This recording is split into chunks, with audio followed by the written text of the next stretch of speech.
And we are live. Okay, I will call this meeting to order, and we have some members of the public here, and if you want to comment, then I'll ask you to introduce yourself, and limit your comments to 3 minutes, and just let me know if you want to speak. Sorry to say, I've never known you when you didn't have something. No, I just came observe today. Oh, okay. Anybody else? You mind introducing yourself? Oh, I'm T. Lewis Ward. And I'm Louis Edwards. glad to meet you all. Thanks for coming. The first item on the agenda today is approval of the minutes from January 14th. Move the minutes from January 14th be approved. Do I hear a second? Second. All in favor? Aye. Okay, minutes have been approved. Now we move on to, I guess, the main item is to discuss the budget and our 2025-26 needs. Okay, so we'll start with the Burlington primary for this year. Again, we won't know until after filing in July if we'll have a primary in October. But if you will, I did put an email attached with in your packet there that from the city of Burlington, where Noah had asked me to see if they wanted to request a second location in the Burlington area. And so I spoke with Peggy Reese, and I explained what I did is I sent her an estimated quote for having 2 locations. I told her by law we have to have one here, within 2 to 3 miles proximity of our office, or in our office. And so with that, we would have to have that one. If they wanted an additional site in Burlington, it would be, the cost would depend on, totally, it would be their budget. They'd have to see if they wanted, the hours and things like that, because it would have to be the same hours we have here in Graham. Mm-hmm.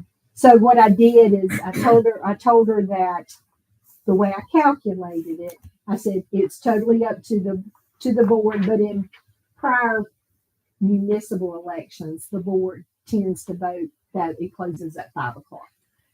But I did quote them till 7:30. It either has to close at 5 or 7:30. There's no in between, the way the law's written. And so I calculated it being, the 7:30, just so they would know. And then y'all see her email, her reply back that they request that we do that y'all do 8 to 5 in just one location. But again, I told her it's totally up to the board. It's y'all's decision as to how many locations and the hours. But that is back from Burlington, their request for y'all to. We can't impose an early voting site on Burlington, though, right? I mean, if we voted for it, they would still have to pay for it. Right, So, that's correct. so But you had asked me to. yeah. Yeah. But I'm just. It is not our decision ultimately to make, is it? It's their Yes, decision. no, it's your decision. We could make that decision. You and can they make would be- that decision. and then they would be have- required to right. pay for it. That's correct. Now, if they had requested it, I think me and you spoke on that, where if they request, in October, it's strictly just Burlington. But in November, there's all 10 municipalities. Yeah. So when me and you first spoke about, I said the other municipalities are not requesting this, although they would have to be included. We can't just say this second site is Burlington only. It would have to accommodate all 10 municipalities, but the cost would be strictly Burlington because they were the ones requesting it. Mm-hmm. In the case if y'all decide, then all 10 municipalities would have to split the cost because Okay. because Burlington didn't strictly request that. And then we would put wherever we thought would be the best place. That's correct. It wouldn't have to be in Burlington. Yeah. It could be wherever y'all Yeah. choose to have it. Okay.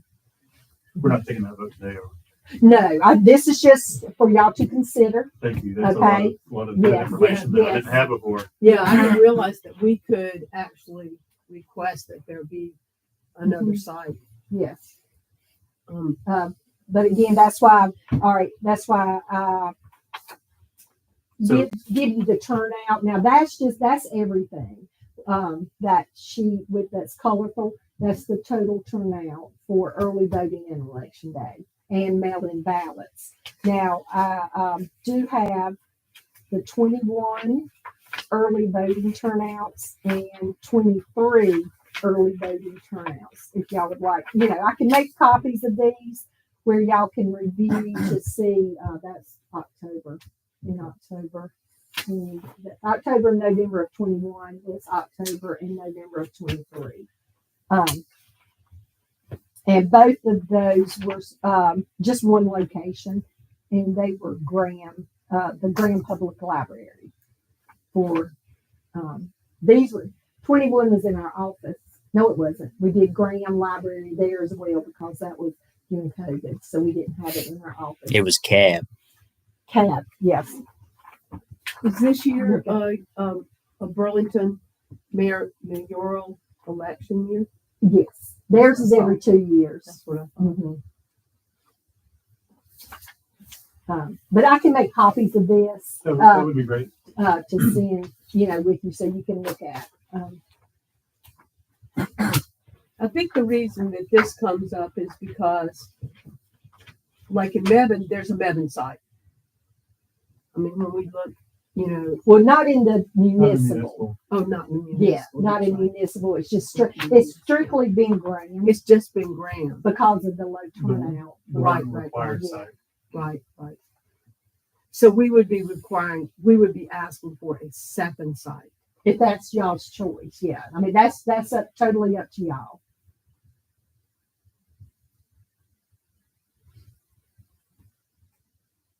But and I can get y'all the figures of what one site cost each municipality, like what we build them in 21, and it has it has gone up a little bit because the workers got an increase in pay each year, so it would the cost would be a little bit higher. Everything else basically is about the same. Delivery of the voting equipment might go up because of gas, but So so you did send numbers to Burlington, I did. Mhm. and you sent them the numbers of if only Burlington. I If did Burlington requested. one, and then I did two. If they had the second site in Burlington. Could we Yeah. have the Yes, numbers for that? yes, I can get That'd those be for great. you too. Yeah. Because, I mean, ballpark, how much are we talking about? Burlington for both elections close to $200,000. For the primary and the general, Exactly. that would be that would be if they requested a Right. second site Exactly. for themselves. That's correct. It would go down. Let's see, what was it in October for October and November of 23? No, excuse me, 21. It would be 23. Okay, we get that years right. In October and November of 23, I think they reimbursed us around 160,000 for once, that was splitting the total, that was total October on Burlington, and then November early voting was divided. It's divided by the number of precincts, that basically each municipality has. So Burlington does take the majority of the costs because they are the biggest municipality. But it is the way we calculate the cost to divide that up. It's by number of precincts. Were there any problems accommodating the number of voters that voted with one site? No, up until COVID, we had always accommodated early voting for October and November in our small lobby that we had in Graham. you know. And were there any complaints that, The only complaint, and it just maybe a couple people, would be Burlington, why they had to drive to Graham to vote, you know, during early voting. Yeah. You know, election day, all precincts are open, so that was just during early voting. Mhm. And that was just, I only heard it a couple times, you know, a couple times, and but you said y'all had heard We it. hear, Yeah. I think we hear, and I mean, it would be interesting to see if we did it this year, if the vote would increase Mhm. because there's more, it's more accessible. I mean, you know, it's kind of hard to determine how many people are not coming to Graham because they don't have access to transportation. I will tell you, like I know Ossipee, kind of feel bad for them because they get charged this, not this, it doesn't in turn the same amount, but they only had 14 voters, Mhm. and they, you know, their bill was in the thousands, you know. So I mean, it's kind of for the small municipalities like that. Mhm. Do we know how many of the complaints are about just not having a site in Burlington or not being able to get to Graham because the polls closed at 5? It was just because there was one in Graham. Okay. Mhm. I'm just curious. Yeah, they're like, as why to do I have whether- to come to Graham? Whether it's We- I have to yeah. take off work that much earlier Yeah. because I have to get to Graham We did versus stay open one year. We stayed open past 5. I think we had 2 voters. Yeah, after 5 o'clock. So, okay. and that was the whole time, you know, during the whole time. So that was during the municipal elections. Right. That's what I have to remember is municipal election Yeah. we're talking about. Mhm. Okay, any more questions? I know you're going to get us. the I will material. get y'all. Yes. Mhm. All right, and then So you'll for give then us this, the financial breakdown and then the hours from wherever they, okay. And then so also in this budget we have to budget for the midterm primary. Okay, so this is the last. I'm handing y'all the last. It was from 14, 18, and 22. These are midterm. The number of hours, the turnout, and the number of locations we had. This is just for the primary, okay? And again, they were all in May at that time, so this will be we're considering here for 2020. 2026. Yeah. Right, that'll be in the for y'all's consideration too. You know, just so I can budget properly for that. How many locations y'all would like, and I can get, you know, now we have, you want our locations that we typically use in a big election, and these are the ones that they don't, you know, cost us any money to rent. Is the Graham Rec Center, Mebane Arts Center, Coronado Senior Center, Elmira Community Center. Now, Elon has asked that we don't, you know, they do not. It's a lot for them to accommodate us in a presidential year. They really did not. They can't accommodate us in midterm election years. Does that make sense? So right now, that's what the 4 that we would use, consider for 26.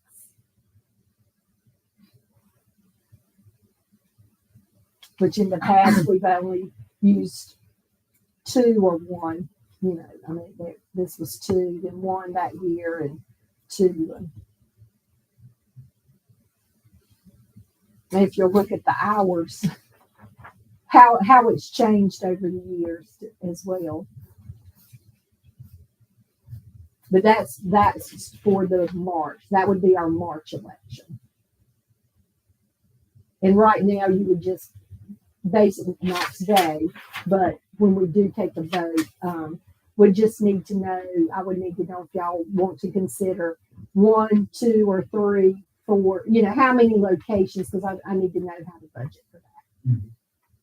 It don't have to be, let's have it here, I just need to know the number that y'all.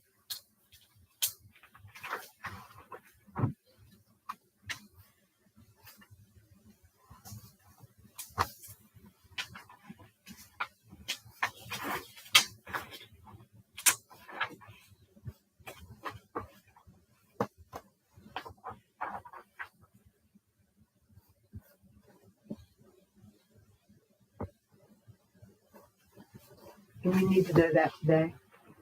It would help, but I don't have to know it today. Definitely by next month. My budget meeting is, I'll make copies of these for y'all. My meeting is in April. So it could, I'll have already, I pretty much, like if y'all tell me, I know how much one site would be. So if y'all say I want 2 sites, I just double, So, it's not like I need to know today because I've already started figuring all of that. My budget meeting with the budget department is actually the 10th of April, and we will have another budget. We have the March and the April meeting before then. Yeah, next week is Marshall. Do I hear discussion now or questions now? I kind of need to sit down and look at all the information because it's all in the details. Right. Are you going to email us that, or will we be able to get it? I could get it today if you That'd be have a great. minute or two before you leave. Especially since my email's not working. Yeah. Okay. All right. So, hearing no discussion or any more questions for Dawn, we'll move on to the next item. 2025 meeting schedule, Dawn. Okay, so I'm sending out handing out this meeting schedule currently only because there could possibly be a change in early voting. And with that being said, on the other calendar, I had already put dates, of the meetings and things, just in case that, because they're thinking, the bill was submitted where it would actually early voting, where it starts on Thursday, you have Thursday, Friday, then the weekend. The bill's been submitted where early voting would now start on that Monday. So it'd just be 2 full weeks in the last Saturday. We don't have one weekend and then that last Saturday. And no Sunday. And no, you'd have that one weekend to choose. Okay. Y'all would have that one weekend to choose. Which is actually where we put our early voting already. Right. That's- Excuse me. I So- thought there was discussion at one point about no Sunday voting anywhere. So that's why I changed that, just till we hear more about, get a definite of what the early voting days and hours will be. I just, So basically, these are just our regular business Exactly. meetings without the early voting, exactly, without the Don't- elections. like and- Charlene's meetings and so. Right, exactly. I think I had handed y'all one out, in January Right. that had all the meetings. So I just, this is, and it could still be that, but just in case. Do you have any sense of when that will be determined? That was just sent to us like this week. It just said, just want to make everybody aware this has been, it didn't say, that was from another director in Raleigh. And it didn't, we do have a huddle tomorrow with the state, and I'm sure they'll address it. And I can email y'all with it. If they address that, I will email y'all with what they let us know. Before we close, since I know we are streaming this stuff, do you have an update on the Griffin rigs? Um, Just like where we stand and it's so forth. still, it's Again, they'll probably address that tomorrow. I know that, they had a hearing Friday and they have not, all we're hearing is what is, reading is what is on the internet. The state has not sent us anything. So I'd rather wait till tomorrow to hear, and I will send what they let us know tomorrow. I will let y'all know. Yeah, so Wake County, when it was heard at Wake County, they supported the state board's denial of Griffin's challenges, correct? And then challenged again, it's going to the Court of Appeals. What is the court he sits on? That's the one it's going to. The Court of Appeals. Okay, so that brings us up to date on that. Yeah, and again, like I said, I'm sure they will address that tomorrow in the huddle. They haven't sent us anything. Okay. All right, and I was just going to let you, one thing, we sent out, we did what we call the list maintenance, and we sent out over, it was 10,980 cards, and we had 9,648 returned undeliverable. And basically what that is, the cards that went out is after every federal election, if someone has not voted within those 2 federal elections, they haven't had Two federal. 2 federal. So 4 years. Okay. Presidential Election and then the next federal, the midterm elections. So I thought it was 2. I always thought it was 2 presidential. It's we send them out every 4. After every even number election, we send them out, and it's after. Right. It's a Yeah. biannual list. So every Yeah. 2 years. So Yeah. after every even election in that odd year following is when we do our list maintenance. Right. And so what it does is it sends out a card if you haven't had any contact with us, and if it comes back undeliverable, at that point, a second card's mailed out, and then if that one comes back, then you just go inactive. Doesn't mean you're off the list. It doesn't mean you can't vote. It's just you haven't had contact with us. So if you went inactive and you show up to vote at the next election, all we're going to ask you to do is update your address. Mhm. And you can say, oh, it's the same. So, well, do you have a P.O. box? Why we mailed you something and it came back undeliverable? And even if it's not, well, you've done what you've done, you'll go back to active status. You'll vote a regular ballot. It doesn't have to be a provisional or anything like that. It's just a regular ballot. Mhm. And now, then after the next federal election, if you didn't contact us, you didn't show up to vote. Now, the next time it's going to go out.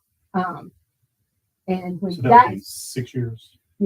it comes back undeliverable, then that's when they're removed from the system. Hmm. Now, if you show up to vote at the next election, as long as you will vote a provisional ballot, but as long as you have not registered to vote outside of Alamance County, then your vote will count. Now, So that if would you be have- on the 8th year. Right. And if you So had that's where the 8th That's Yeah. where it comes. So from. if you show up, you vote, as long as if you had moved to Greensboro, registered there, and then moved back, it was up to you to re-register to vote. But if you had not moved out of Alamance County, then your vote would count. Mhm. Okay. And what happens in the 10th year? Just vote. Okay. Vote. So anyway, that was what is currently, we're still getting cards back, because we mail out cards when, let's see, she'll get these back. She mails them out again on Friday. So every Friday, and then during the week, as she gets them in, she'll, scans them in as to the reason why. Most of them's returned undeliverable.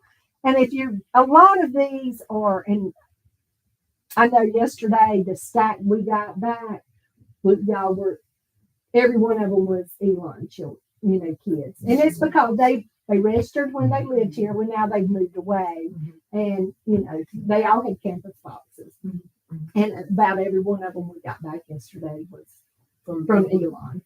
I'm going to go back to the Griffin thing again. So, I think there were about 700 of the votes that were in question.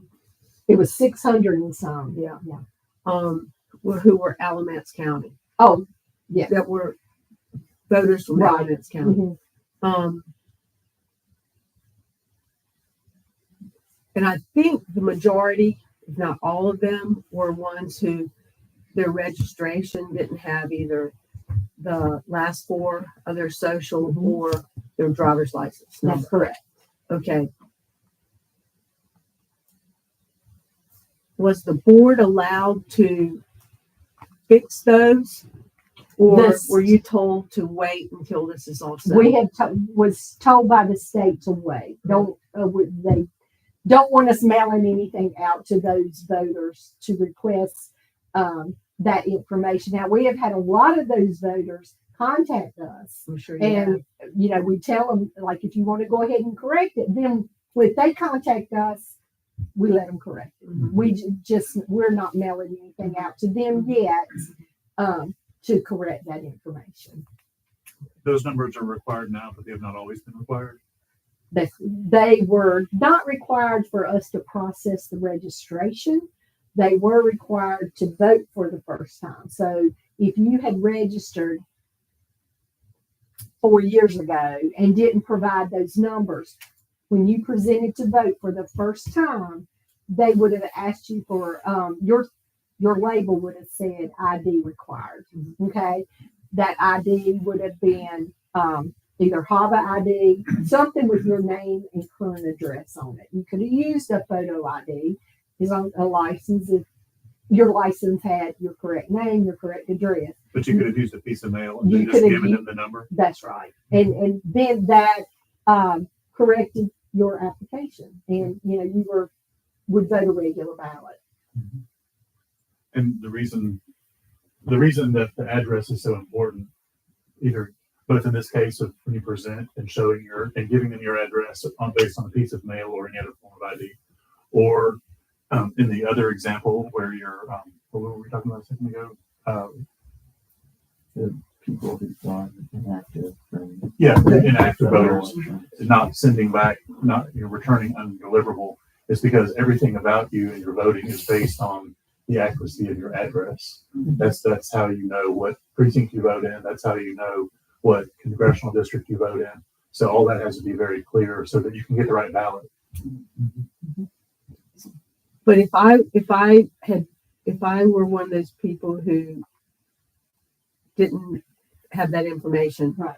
on my registration, and that law wasn't passed until January 1st of 2020. The way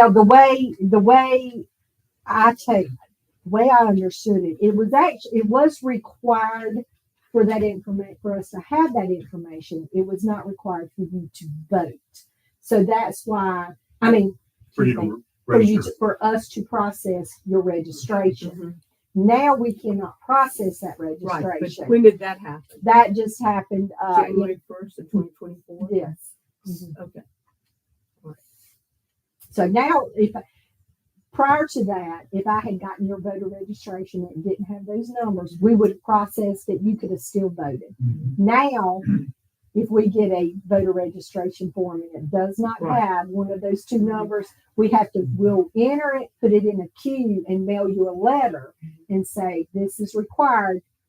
So if you show up to vote, you're not going to be registered until you provide us with one of those two. The But last basically, 4 you're years. showing your ID when you show up to vote anyway. Yeah, but that's at the polling site. You're That not registered. so yeah, you we can't have to vote have it Right. to enter it in our system. So by the registration deadline of that election. that's right. That is correct.